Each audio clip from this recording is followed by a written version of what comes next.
Good afternoon. Thank you so much for being here sharp.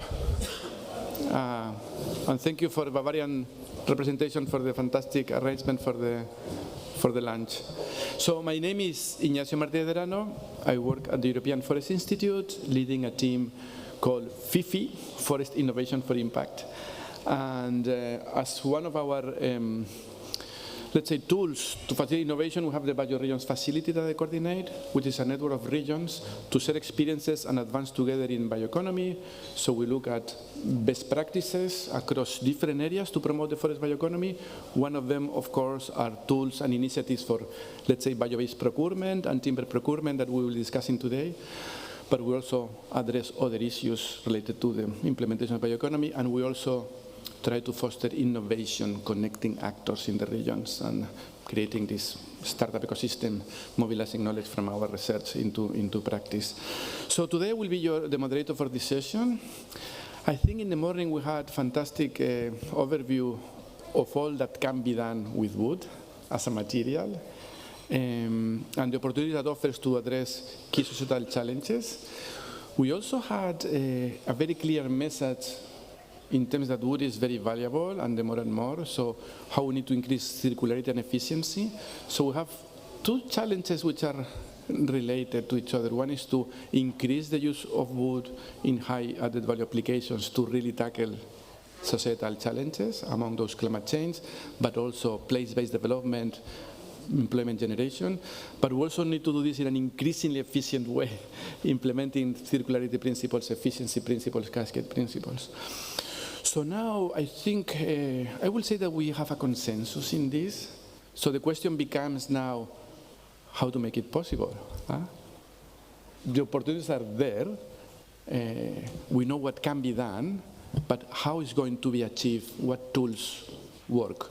So this is a small session presenting very briefly some cases on how regions or national governments are looking at this timber procurement, facilitating access to market of innovations, and really scaling up timber construction in this case, as an example, as one of these elements of how to make all the promises of the forest bioeconomy reality.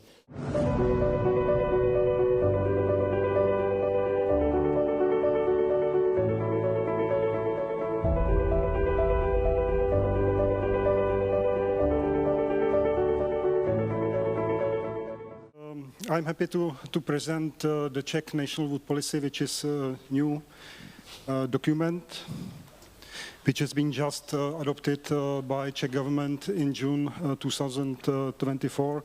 And it's innovative already in a way that it has been prepared in cooperation of three ministries, Ministry of Agriculture responsible for forest resources, but also Ministry of Industry and Trade and Ministry of Environment. And this task was given us by the policy statement of the government, and it's also task from the state forest policy until 2035. So here you can see the cover page of our document, and in principle it includes analysis of current situation in the forestry sector, in woodworking industry, predictions of future development, SWOT analysis, and then vision, priorities, and goals. Maybe to start with some explanation why we decided to draft this document. One of the major reasons is that we still have, and we had a high share of raw timber which is exported. So the added value of processed wood is rather low. Here there are two charts. First of them showing the export or share of export on harvest. The second one, that's the situation with sawn softwood, which is the major product of our industry, and here is the situation is changing in last years. So until 2020, high share of sawn softwood was exported. Now it's changing a bit, and the sawn softwood is more used or consumed in Czech Republic. What are the priorities? They are rather simple: to ensure a sustainable long-term supply for the domestic wood processing industry, to promote the use of wood as a renewable raw material in relevant sectors of the economy and everyday life, and continuously increase the production of wood-based products with high added value beyond primary processed wood, so to focus more on engineered wood products, and of course to increase domestic consumption to scale up the use of raw timber. We had to start with some analysis how much wood will be available in Czechia in upcoming years. So we analyzed the situation for 3 next decades, and you can see just simple chart showing that the resources will decrease a bit. Now we are harvesting about 160 million cubic meters per decade, and we will decrease it close to 140 million cubic meters per decade. We will have lower harvest of coniferous species, especially spruce, and a bigger supply of hardwoods. But in the horizon of 30 years, the role of hardwoods will not be so decisive, and we expect big change in the decades to come, because the change of tree species composition is rather slow, and we started, let's say, 30 years ago. And now I would switch to building with wood, which is probably the biggest priority of our new policy. So when we are talking about engineering wood products, we talk mostly about the use of the wood in construction sector. Here you can see example of one building of the forestry company Klobucká lesní, which has been even awarded Grand Prix of Architects in 2023. That's the competition comprising all building materials, not only wood. This is already a rather big building, but you can see that it's rather low, and one reason is that it's still not normal to build because of fire protection limits or rules to build buildings higher than 12 meters. So unfortunately it's translated also into this project. Another example, or what we would like to focus on, is increase in use of wood for family housing. And this is just a small example of, it looks rather modest, but inside of such a house it's very attractive. So our aim is, our goal is to increase the use or share of wood buildings for family housing from 15%, which is current situation, to at least 25% until 2035.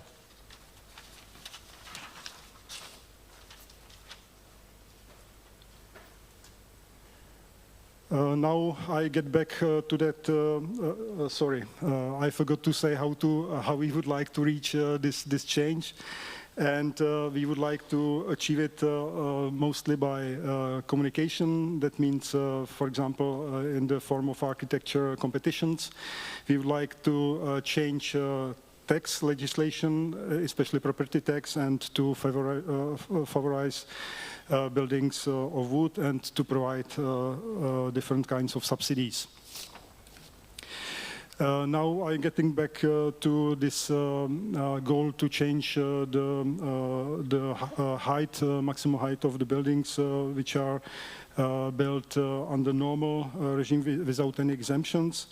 And we would like to increase it from 12 meters, which is the current situation, to 22.5.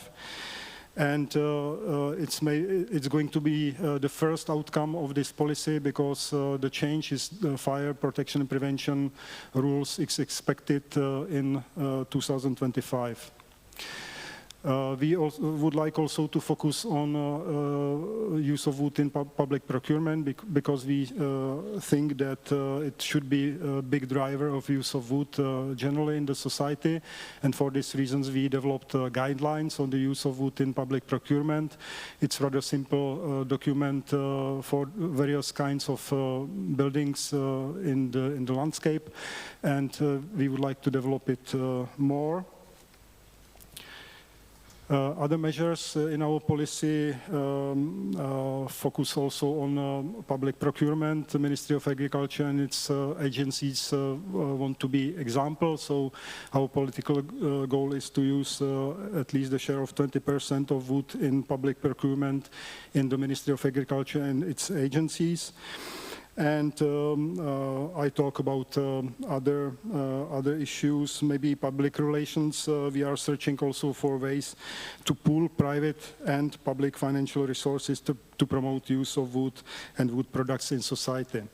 And just to show you that our document have some reflection also in private sector, you can see some current example of blocks of flats or residential buildings. But I can say that that there are many lobbying platforms, and they are also quoting our new document, which is very positive. Here is one example of such a publication.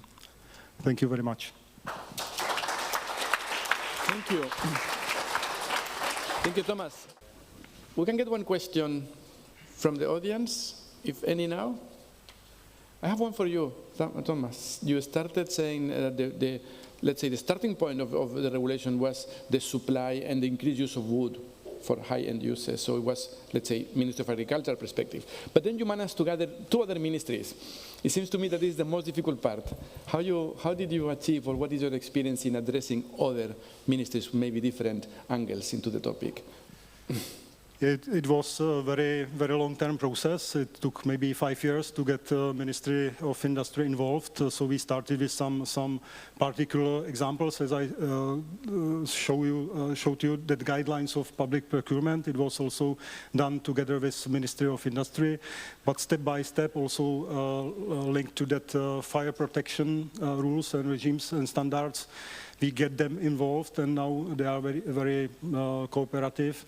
And once, for example, Ministry of Environment saw that it has some reflection in the society and it's very popular, they start to be engaged.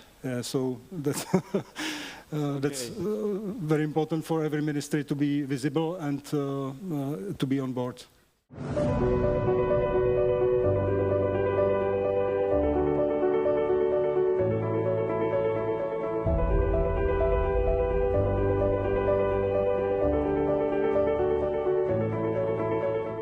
Thank you very much for the introduction. I want to briefly introduce the Austrian Wood Initiative, which is a funding program for the Austrian value chain in the terms of forestry and wood. We have heard in the morning some numbers of Austria, so I make it short. Austria is rather a small country, but very forested. Nearly half of the area is covered by forests. And also the forest area and also the forest stock is increasing since several decades. And more than 300,000 jobs in Austria are related to this sector. This is, in other words, every 14th job and every 13th euro of the Austrian economic output. But nonetheless, Austria is also facing different challenges, mainly also due to the climate change. We have seen in the years 2018 and 2019 severe bark beetle manifestations and wind throws. That's why the Austrian government started the Austrian Forest Fund to help the forest owners in Austria. And one part of this forest fund is the Austrian Wood Initiative. With these objectives, so to optimize the use of wood, the sustainable use of wood, to secure the jobs within the regions, and also to cooperate on national level, but also on the international level. One lighthouse project we heard also like a very similar project. It's like we are sisters, so Bavaria and Austria is very same in some concerns. So we have also a funding program for wooden buildings, for the residential construction, but also for public buildings like schools, kindergartens.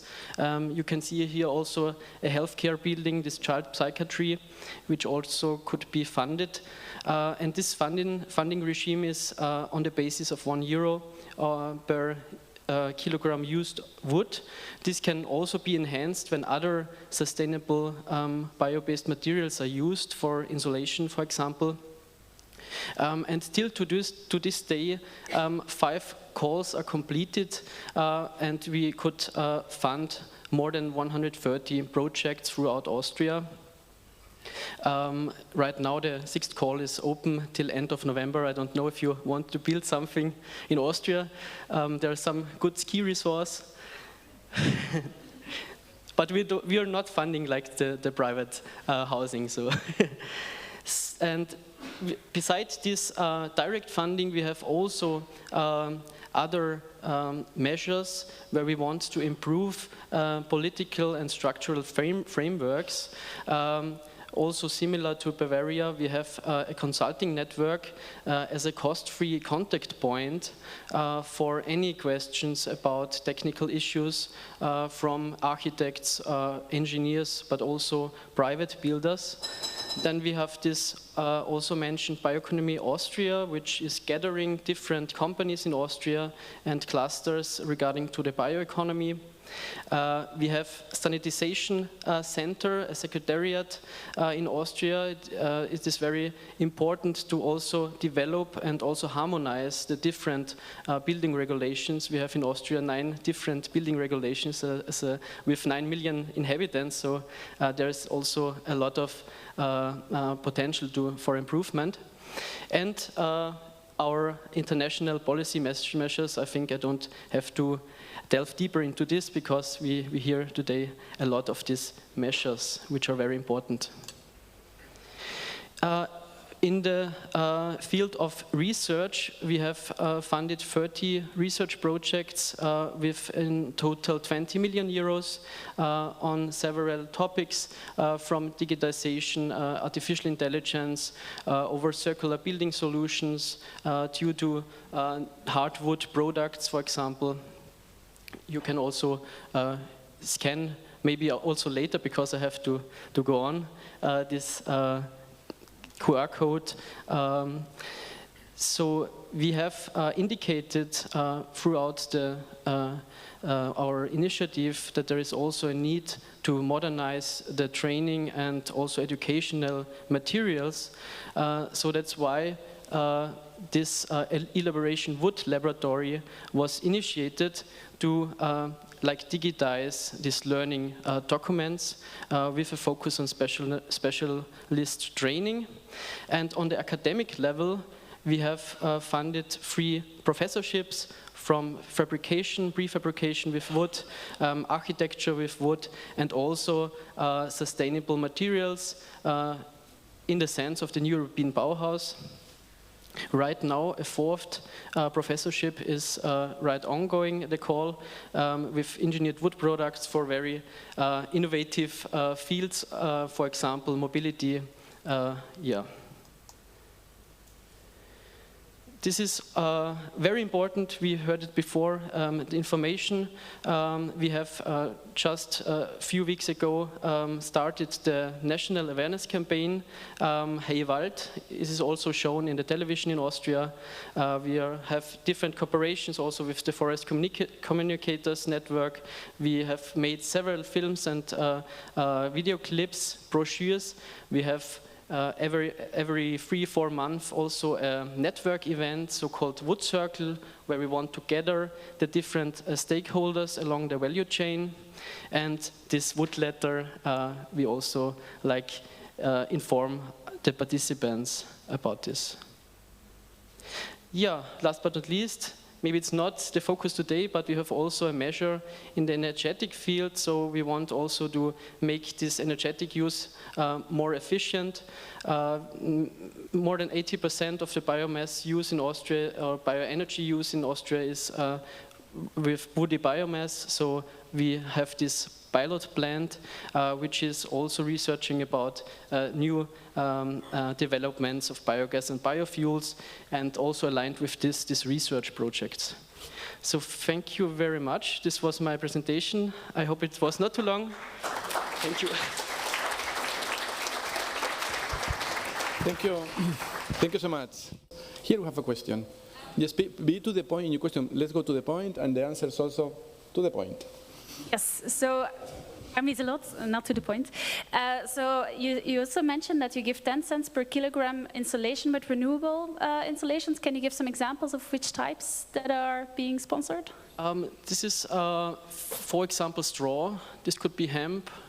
This could be also, it's not a plant-based material, but it could be like the wool of animal wool from sheep, for example. So there are different types of it. There's also grass insulation, I think, also a company in Germany which also like provides this very innovative insulation materials. Yes. Great, thanks. Good. Any other brief question? There we have one, and then I have my own. Hello, Petri Heino from Finland. This support that you give for the use of wood, €1, how come you deal with this European legislation that it's not distorting the market? That's a very good question. I think we have, this euro is like very, you can, for a presentation, there are other restrictions, or how to say, framework conditions for in this call. So we have not, I think, the influence to, I don't know how to say, we could not fund all housing in Austria which is wood-based. So we put out some very focused areas, like for example kindergartens and schools, where we want to fund, because we see in Austria, for example, the school buildings are built in the 60s and 70s, which are not anymore very energy efficient. So we have to focus the fund on these projects.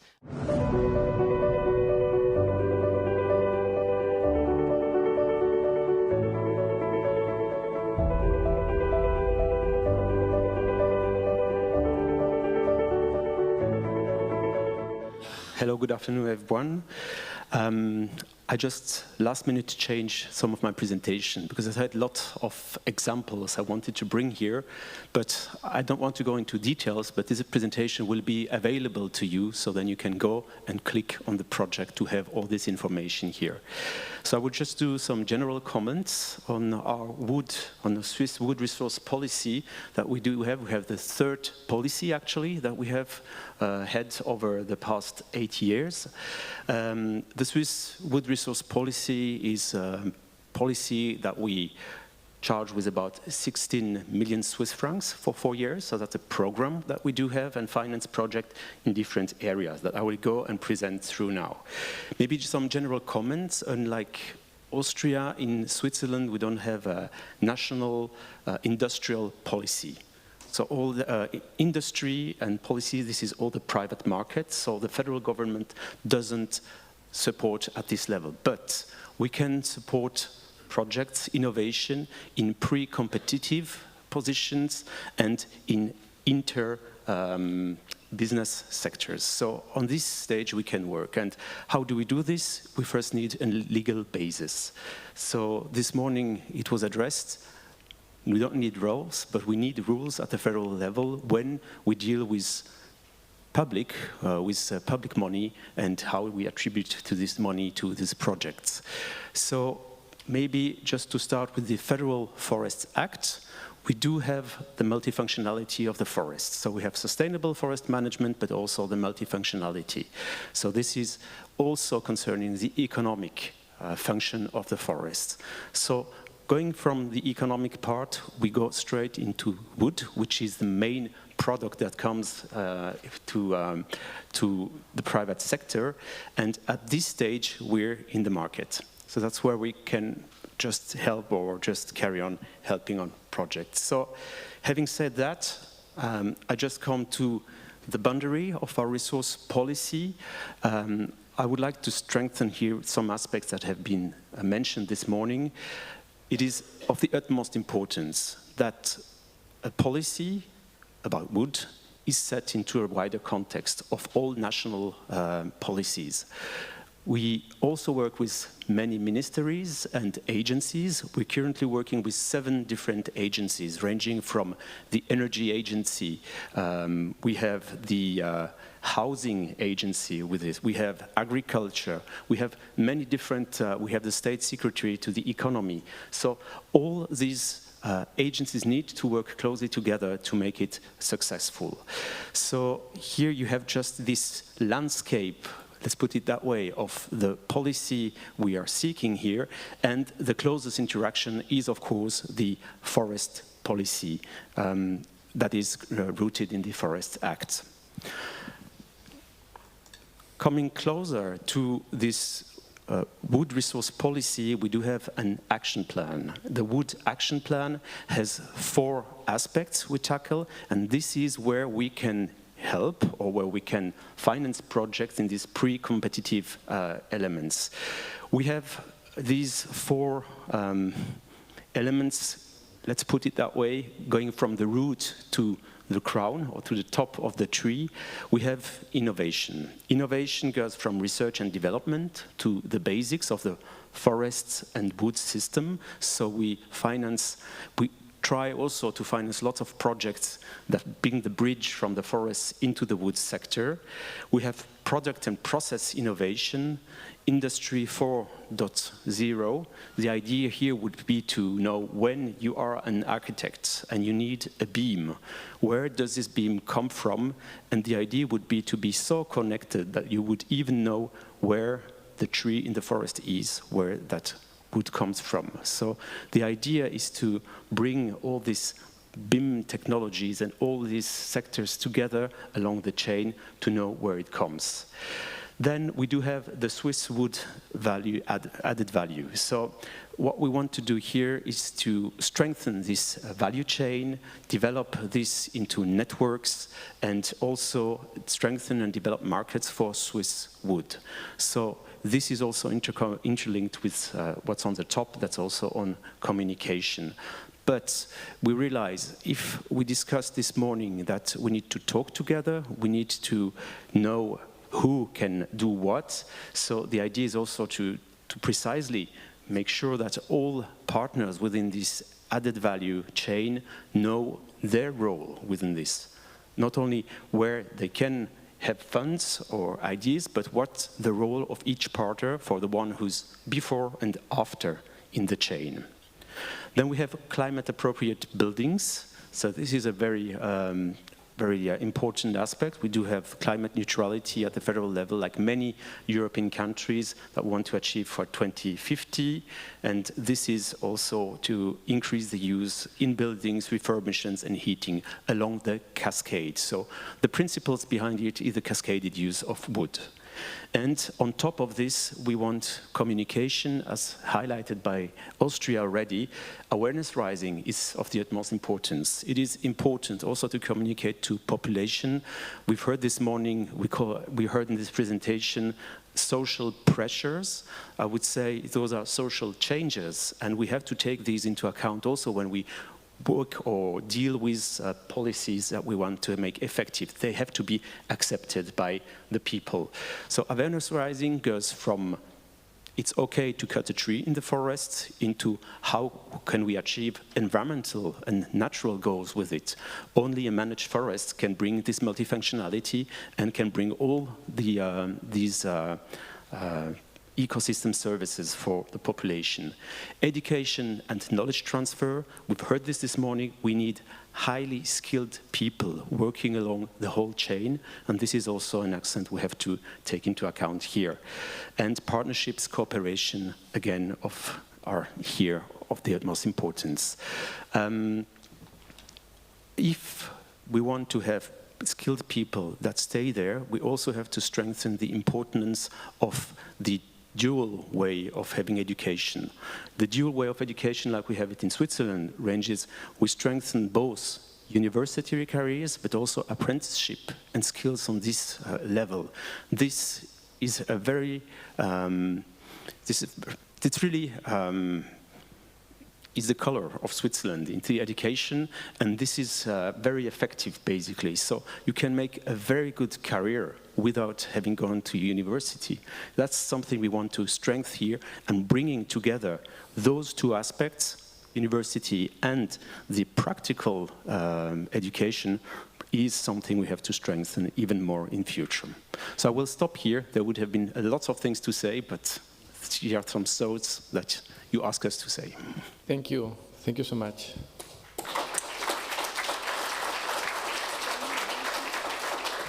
We have one question from Christian, Wales Knowledge, Wood Knowledge Wales. Please go. I look at your slides and I'm thinking of Switzerland, and it applies to some of the other presentations we've heard today. So I can already see at least 3, if not even 5 different departments and ministries involved. In your case, you'd also have to deal with the cantons, and at cantonal level, again, you've got different ministries, and I think that's the game we're playing, national and regional levels. How do you go about bringing all of those different departments and ministries and the people working in them together to actually go forward in such a program that you've presented? Okay, I want to range even broader. So you just brought the principle of subsidiarity in a federal state, from the federal, the regions, and then the communities.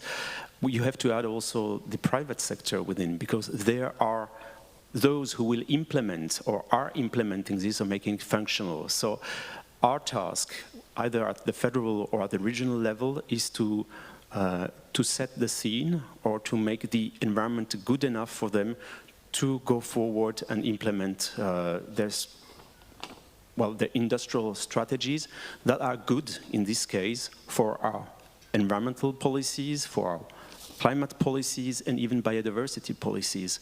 So this is very important, I think, to bring people at the same table and discuss it. We have now the task to present a new integrated forests and wood strategy 2050 to the Federal Council. This is something that will happen next year. And to do so, we just strengthened looking at sustainability. We did a lot for environmental sustainability in the past years at the federal level. We did a lot also on the side of the social aspects, but we realize we're not economically sustainable if we look at this triangle of sustainability. And bringing this statement to our stakeholders from the industry, but also from nature protection, we had a very constructive and interesting discussion at the same table. So bringing people there and explaining, if we really want to go behind the concept of sustainability, we have to take these 3 spheres as equal, and we have to work where we haven't worked yet. So this is something we do here to bring people together.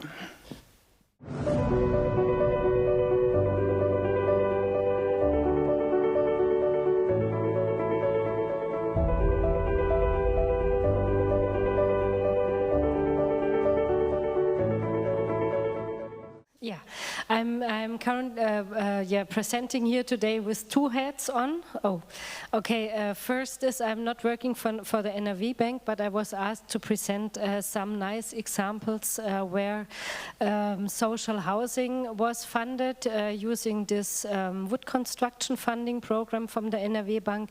And I'm here in the context of the State Forestry Enterprise from North Rhine Westphalia.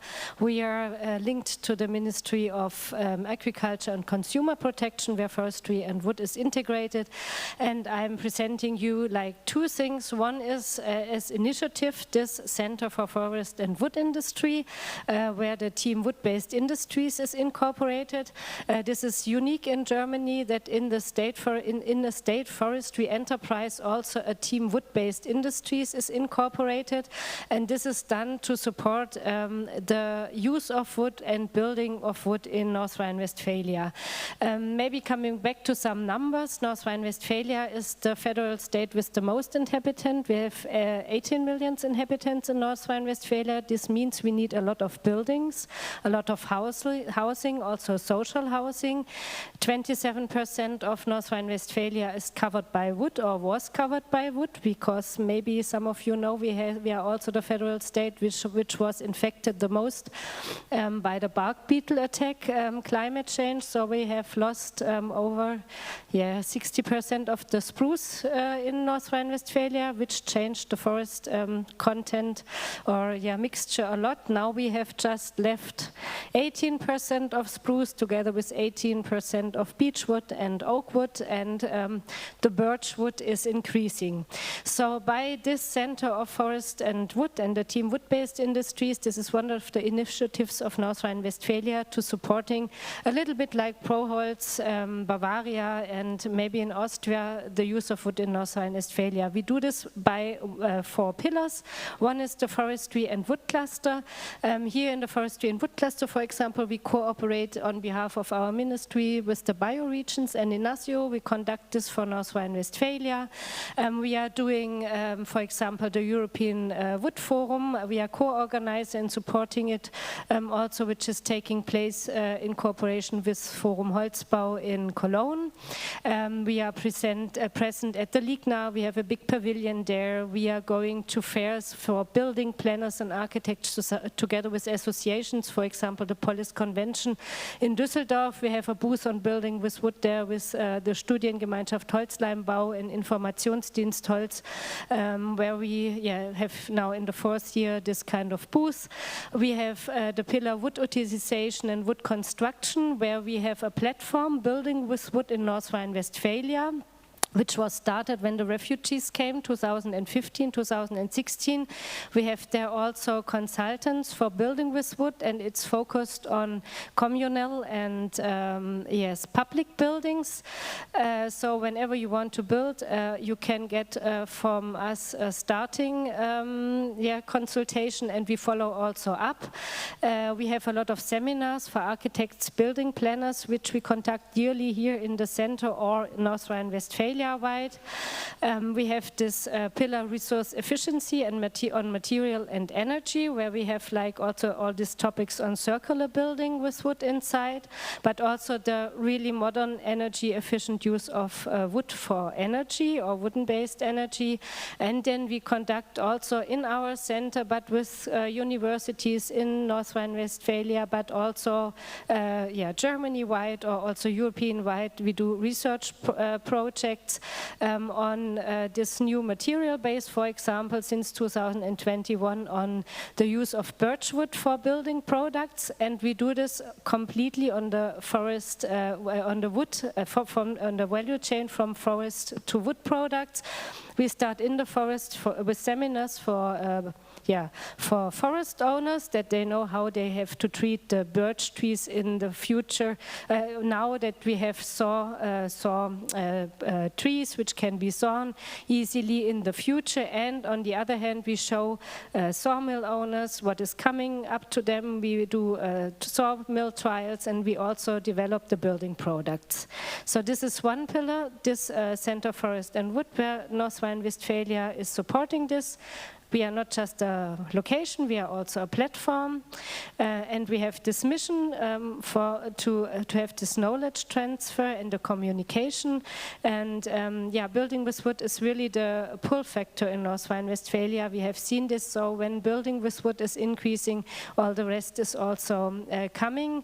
And here you see the initiatives which are also centered in this Zentrum Holz. It's like this platform, building with wood, and also some associations. The Carpenter Association from Westphalia is also sitting in this building. So we have really a concentrated task force there.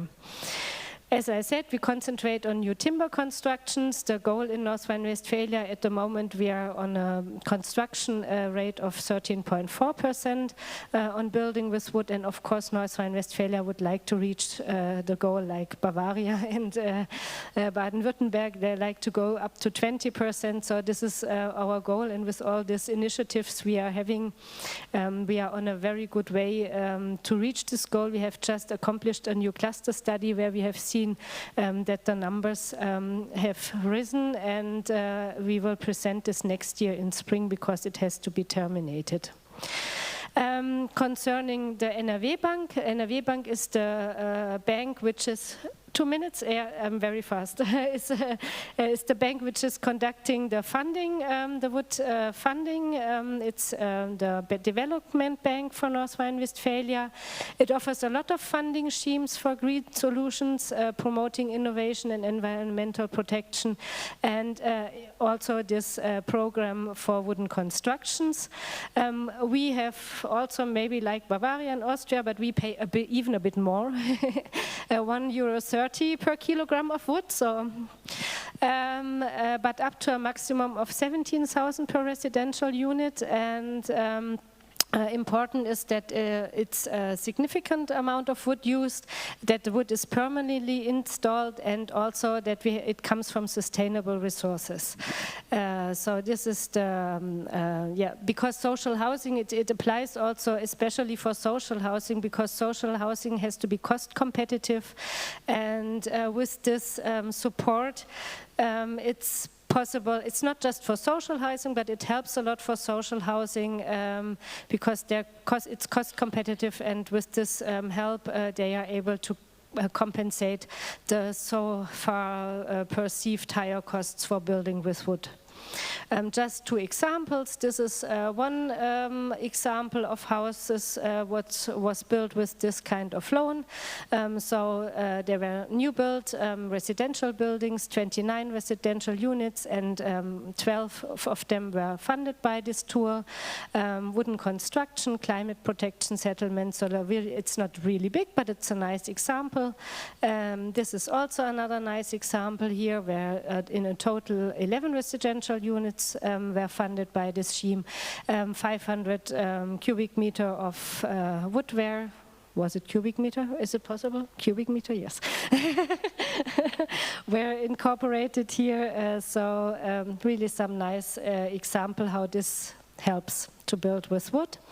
And yes, concerning social housing, we have also on the 3rd December a big conference together with the Association of Housing and Real Estate in Rhineland and the Ministry of Building in North Rhine-Westphalia, where we also promote building with wood. Thank you, Stefanie. Any question for clarification or comment? If not, I do have a question for you, Stefanie. And we've been discussing before, as Christian asked, about how is to talk about with all these different ministries, with different policy domains, portfolios. So how is talking to banks on wood construction? So how is talking to a bank on giving specific credits on wood, on timber construction? How this started? Why a bank will give specific subsidies for timber building? It's not us who started it, but our minister from the building ministry. She's very much into building with wood, and with this housing program they started, they also wanted to have something which is supporting the use of wood in housing. And the NRW Bank is the bank from North Rhine-Westphalia, which is, and then you discuss on how funding programs should be shaped and which criteria they should have. So it was started 2020 together with this housing program. Okay, because it's a state bank, it's a public bank. Yeah. Very good. So this, I think, Jacobo, you mentioned in the morning that the political will is the first ingredient that we need. So here's another example of political will, and it's translated into action of a bank.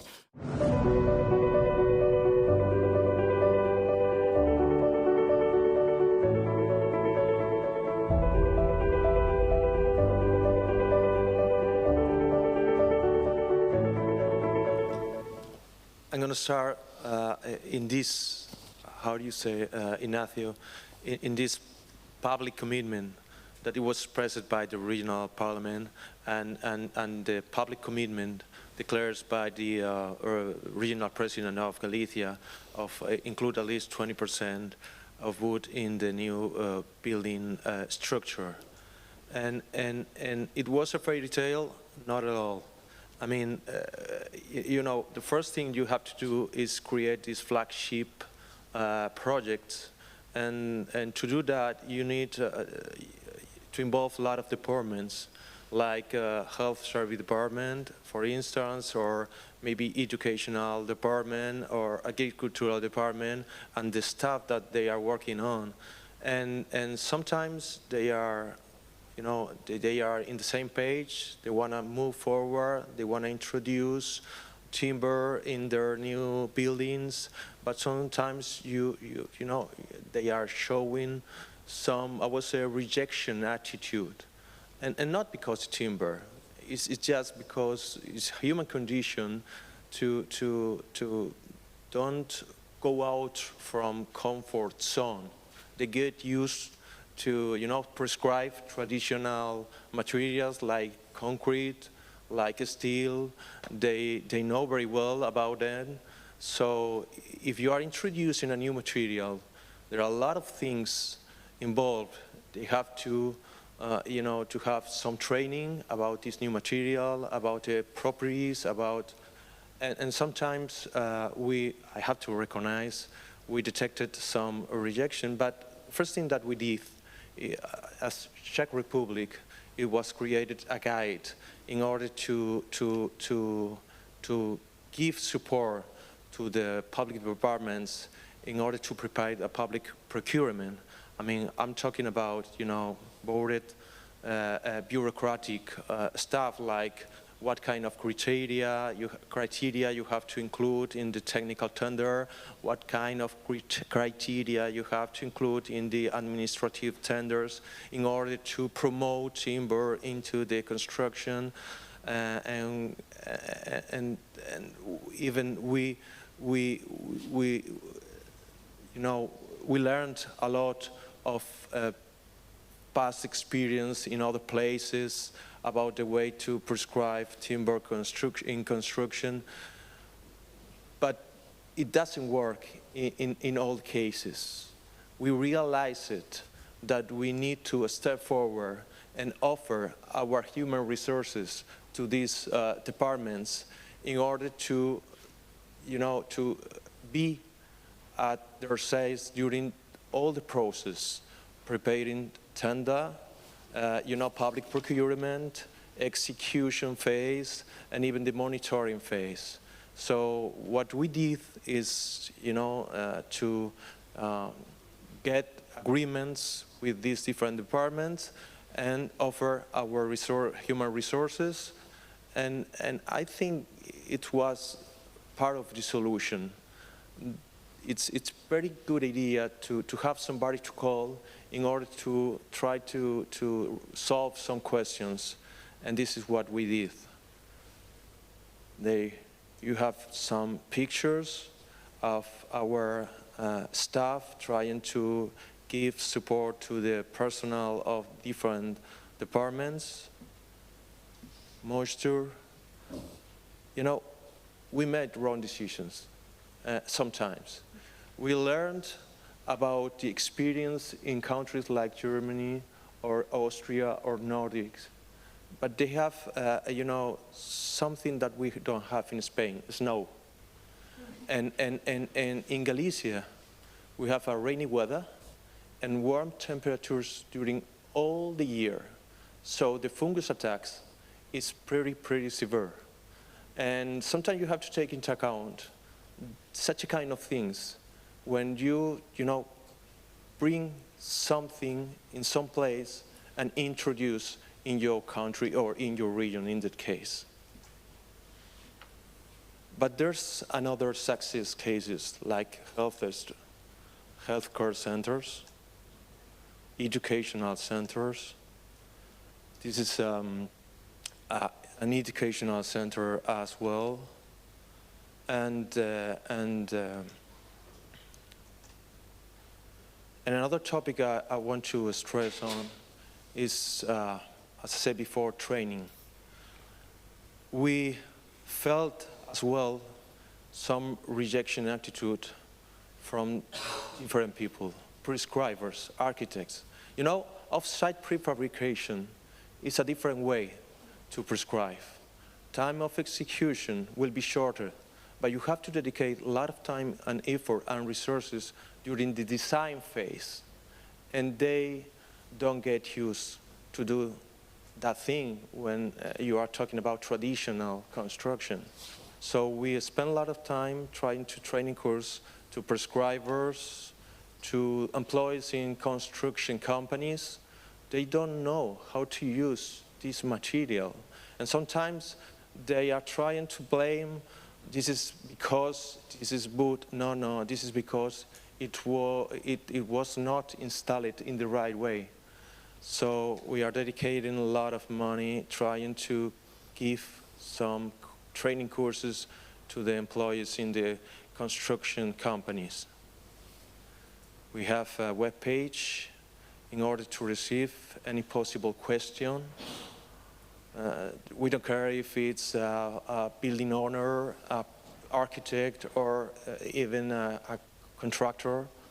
We are trying to answer from a technical point of view. And we got a lot of public subsidies for industrialization, and as I said before, we are trying to stress on, try to tell the story underneath a beam or underneath a CLT. All the process, all the companies, small and medium companies, that they transform the timber and try to give this information to the society. Thank you so much. Yeah.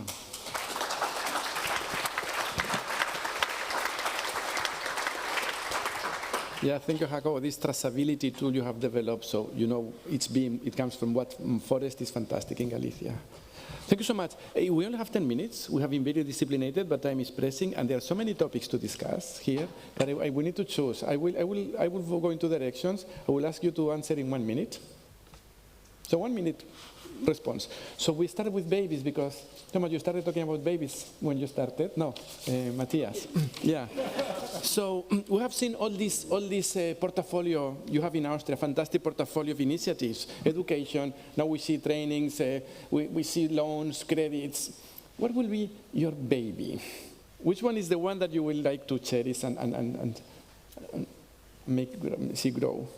What is the best initiative you would like to make yours? I think you always want to improve the things you are interested in and you have passion about, and I think my field is like wood construction and innovation, and I think we have so much very innovative companies in Europe, in every country, and different research organizations, and there is a lot. I have 1 minute. No, yes, no. I want you to take for this wood initiative that you have in Austria. Okay. What is the measure that you like better? Okay. What is the measure that you say, okay, this really is producing an impact? Which one? Is it about education? Is it about credits, loans, subsidies? I think woodPoP as a whole, like the organization we together with Finland established is one of the most important things. Perfect. I think in the woodPoP, coherent policies across Europe, fantastic. What about Stefanie? I mean, what will be your key? You know what I'm going to say? It's bioregions. So, yes. I really like it as an initiative and that we are part of it. I mean, there are not a lot of regions from Europe at the moment part of it. Please come and join us. It's a really great community. So again, networking regions to regions, looking at innovation together, collaborating in coherent policies, getting the best examples. Fantastic. Any other one wants to highlight, this will be my thing, the best instrument in Czech or in Galicia or in... I have a question for Switzerland in a different dimension, but you can go. Well, as I said, the combination is always the best in a way. So ranging from bioeconomy, very interesting projects into even producing products for healthcare, so wound creams and so on. It's very interesting what we can do, but something that was really lacking is the information from science into industry or from science into implementation. And I really liked the project we had there, where we really, with partners, developed very small videos just to explain what the outcomes of research were for the practice. And this is something that is really lacking. So. Are you happy with the science-practice interface that you have? Could be improved? It is something we want to improve. So when we do contracts, now we just ask always, systematically, that we want to translate this into practice. Very good. Opportunity for Jacobo, for Tomáš. You also want to highlight what will be the thing to develop further? As you can imagine, traceability. Development. Because, you know, in Galicia, there are more than 1,500 companies involved in the wood supply chain. You know, there's 2,700 million of euros of turnover every year. And at least to me, when somebody looks something made in wood, they don't realize that there are a lot of people underneath, from producers in the forest, contractors, and a lot of industry. We suppose just 12% of the industrial labor, 25,000 of direct employments.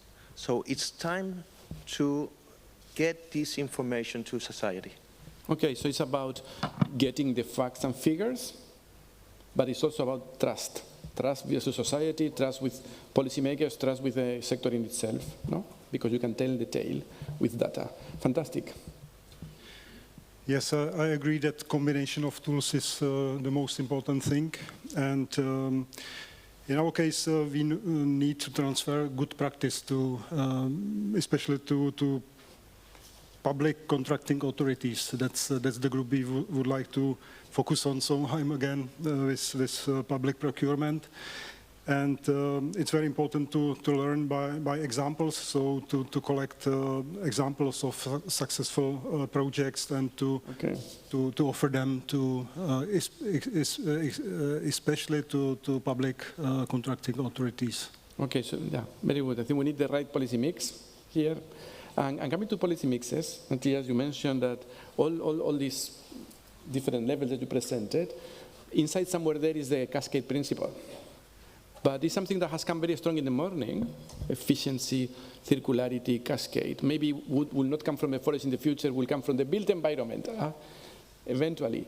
So, but I have not heard anything on specific measures for circularity. We are promoting construction, use wood, but are we promoting efficiency, circularity, anything there that is lagging, or what is are you implementing this in practice, the cascade principle somewhere? Thank you a lot. Yeah, I think we also have to communicate better that wood is per nature like a circular material. It takes up carbon from the air, and it's gonna through this whole cycle, and you at the end you can also use it as an energetic material. So I think there's a lot of potential in it, and but I think we have a lot of challenges, for example, by the engineered wood products, also with glue systems, for example. There is a lot of potential in lignin, for example, to also improve these systems, which is not like directly wood research, but also this combining measures you have to set. I think there's a big potential also in artificial intelligence to use it better. And on the other hand, when we use artificial intelligence and digitization, that the sector is also getting more interesting for young people to get in, I think. Very good. Any other reflection on this, Jacobo? Yeah. In Galicia we have eucalyptus stands, and it's a very good timber to create such a kind of platforms to produce mussels. And you can see along all the coast these mussel platforms. So in the end of the life cycle, we have some companies that collect all these beams to produce furnitures. And I think it's a very good story about circularity. Any question from you? Pressing questions? If not, I will ask you also about maybe contradictions, what can be improved, what instruments is really a headache and you don't recommend it or is difficult to implement, or anything that you feel that you need to go beyond where you are now, or your dream instrument, whatever you think that is an improvement way forward. How do you see the future of this procurement and promoting timber construction? Anything that you wish to be implemented? Yeah, from my side, this harmonization of the federal building standards. This is for me, even between Austria, Switzerland and Germany, but between the federal states. And I mean, we are really on a good way now. Bavaria and Rhine Westphalia have both agreed on the Musterholzbaurichtlinie, the building standard now, and they are going to implement it also, but it's still just 2 states. And then I think this is so hindering everything, and this would be something from, I mean, there are a lot of things I could say, but this is really something, if you talk on the cascade use, building with wood is the highest priority, so this is hindering very often. Standards. The building standards, yes, the differences in building standards. We are all building with wood in Switzerland, and it burns the same way if it's in Switzerland or Finland or in Norway or in Spain, but we have all different standards. So this will increase the market, grow the market and reduce cost, I guess. Yes. Facilitate. Any other dream instrument? Or maybe in our case, my dream would be that the false perception of wood would be overcome. Like fire protection or concerns, fire prevention concerns, or how to deal with moisture and so on. It was mentioned several times today. Yes. Yeah, I think one big issue we do have is also looking into the future, with the future forests. Basically, what type of tree would the forests produce in the future? We'll still have softwood, we will have a lot of hardwood, and we need to see how to integrate these new species coming from the forest into an industrializable products, which is not an easy task. So it's adaptation not only from the forest ecosystem, but also an adaptation from the whole value chain that comes with it. And this is not an easy task because it requires a lot of adaptation at different levels, and also how to use the different products that will come out of the forest, because the products will be different, the qualities will be different. So we need also to have opportunities, or take the opportunities of these new assortments or quality products that come out of the forest. So this is something we have to work together with this pressure and expectations from society towards the forests. Yes. Very good. So maybe in the future we could start to see some measures of supporting structures for this transition towards the forest of the future. So in research, you mentioned it, but maybe also in other type of policies. No? Very good. I think we are there in time. I had one more reflection, but I will leave it in the air. Is that all of you are coming from the forest sector or environmental sector, looking at changing the built environment of Europe from the supply side, let's say.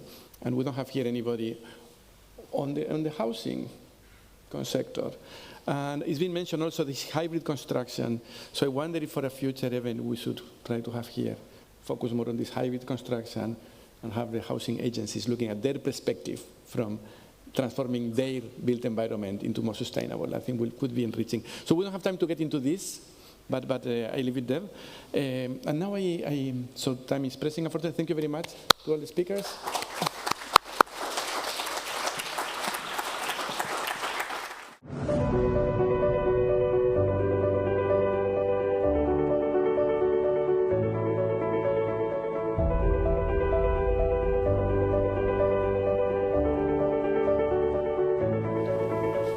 Thank you so much.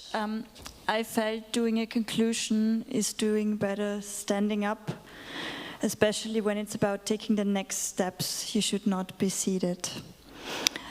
You've heard a lot today already about the European Wood Policy Platform, but first of all I would like to give a thank you to the Bioregions for organizing this session jointly with us. It has really been a pleasure. And listening to all the interventions today, I think we've really had a rich overview of what is happening across Europe. And I was very glad to hear that there are some challenges as well, that is not working so well. So there is a lot for us to do still. It also works this way, perfect. Very shortly on the European Wood Policy Platform, you have seen this graph today already. But one point as it relates to the discussion. So when it says there are 27 countries, it does not mean one representative per country. It means representatives from different ministries, different regional entities. So we have ministries of agriculture, forestry, environment, housing, economy, infrastructure, and when the platform was set up, I think one of the big tasks was to identify the people working on wood. So just to further underscore this point, that wood might not have the one uniform voice in Europe it wants to have yet.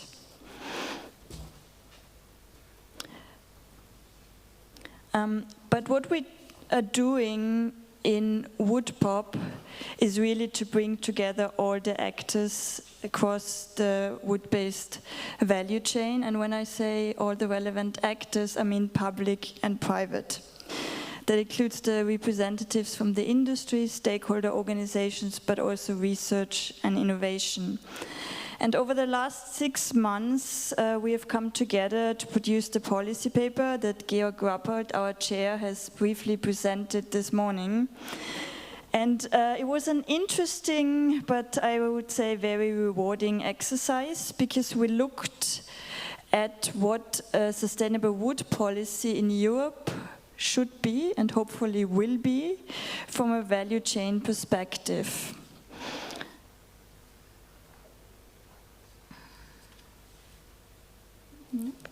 Does not want to switch. Okay, use this one. No? Yeah, Uwe, please help me. If not, I will talk about without the slides. Great. To say also that Uwe has contributed to the paper. Special mention. We started at looking at the issue really at the beginning from the supply chain. In woodPoP, we believe that there can be no sustainable wood, no sustainable wood policy without sustainable forestry management. And Michael, you've underlined that today, the multifunctional roles of the forest. So it, on one hand, of course, the use of wood, but also the protection of biodiversity and also the social functions the forest has. An important aspect that was highlighted today is really, will we have enough wood available for the buildings we want to construct, but also for other uses? Chapter 2 in the policy paper is circularity. And one key aspect, I think, that differentiates wood maybe from another building material is that you have to think about the circularity from the beginning. So you really have to integrate that in all stages of design and processes and service life to make sure that you can adapt the function going forward and reuse it. Of course, also important wood processing and manufacturing. We've talked about efficiency already today, so that part is also covered there. How can we make it more efficient, more modern, how to use digital tools, and how can we make it more productive as a sector that contributes to the economy. One key area in the policy paper is, of course, construction. It is, one of the, let's say, lighthouse areas for the wood-based sector. It's highly visible and you can store a lot of carbon, as we've seen today. So really the challenge we've given ourselves in woodPoP is to scale up the use of timber in buildings. And also touched upon today were the obstacles regarding height limitations, but also, fire safety, water, etc. And what we see that in many countries there's still different rules that apply for wood compared to other materials, especially with regards to height, due to fire safety consideration.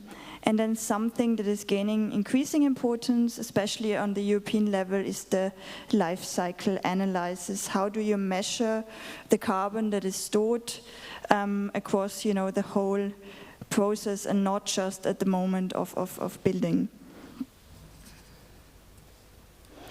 Smart and novel uses, we felt that we shouldn't limit ourselves, of course, to construction. There are many uses we had today about the bandages, even, batteries in a car, many things that we cannot even think about today yet. So it's important to have the frameworks in place, and especially to make sure that the innovation can reach the market and can be scaled up. Skills and education, a very important point. To make sure that the sector is attractive, that they have the professionals of the future to work in the sector with the right skills, to know how to use wood, and also to ensure lifelong training that is recognized between the European states. Communication and awareness, I think it has become very clear to us today that we need to get better at communicating the advantages of wood on one hand, but also to communicate about the social acceptance of using wood.